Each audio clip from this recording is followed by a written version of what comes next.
Okay, welcome back. We have got Cobra's Aerojet LS. Yep. 2 weights right up front. Yep, low spin version, right? So instead of the 1 weight in the back where they had it before, they've got 2 up here. That gives them the ability to obviously put more weight to the toe or the heel, so you got a little draw bias. Obviously you got the connector. You can change all the face open and closed and all that stuff as well. It's supposed to be lower spin, and it is quite a bit lower actually. Yeah.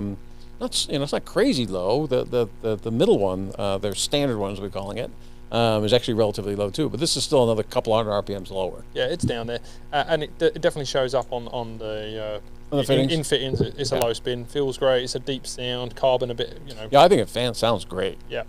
And they have it set up neutral out the factory where it has a little heel bias in there. So I'm assuming that's because the raw neutral would be a fade bias monster, spin, all that kind of stuff. So they offset that a little bit with the 12 grammer in the heel and the 3 grammer in the toe.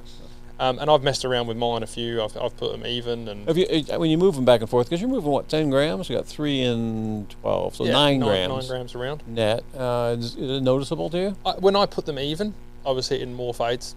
Right. So I'd kept the 12, and I actually stuck a tiny little bit of hot melt up front in the heel as well. I was messing around with a counterbalance shaft, and I wanted a bit more weight in there as well.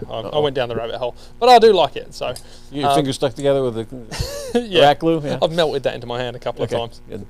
As you can see in the graphs, not quite as forgiving as the standard model, right? In terms of the actual shapes of the shots. But heel and toe, especially that LS, the 10.5 is amazing. Right. It's really, really forgiving.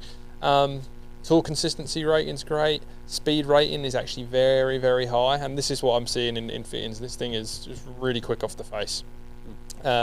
And spin launch, we already touched on it. It is down. It's low. It's under mid low. It's in that low range for sure. Yep. We've just seen a couple of other drivers.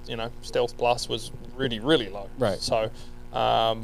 There's not much more to say. They don't change the shape of these models drastically. No, they don't look crazy. No, compared to some where you see, the really big, ugly draw bias version, the tour versions, like a TSI 4. I bring that up because small. These all look relatively similar. You can see the difference in the size. You can definitely notice it, but it's not a huge difference. Yeah. Definitely worth a go though if you are looking for something like a little more tour driven in terms of like having that lower spin. There's a couple out there. We got Triple Diamond this year, which was great. That's a great driver too. Stealth Plus, and then this. I mean, these are my big keys, and obviously LS Tech. I'm not leaving that one out, but these 3 models are super low spin, whereas the LX Tech kind of sat in that mid low area. Right.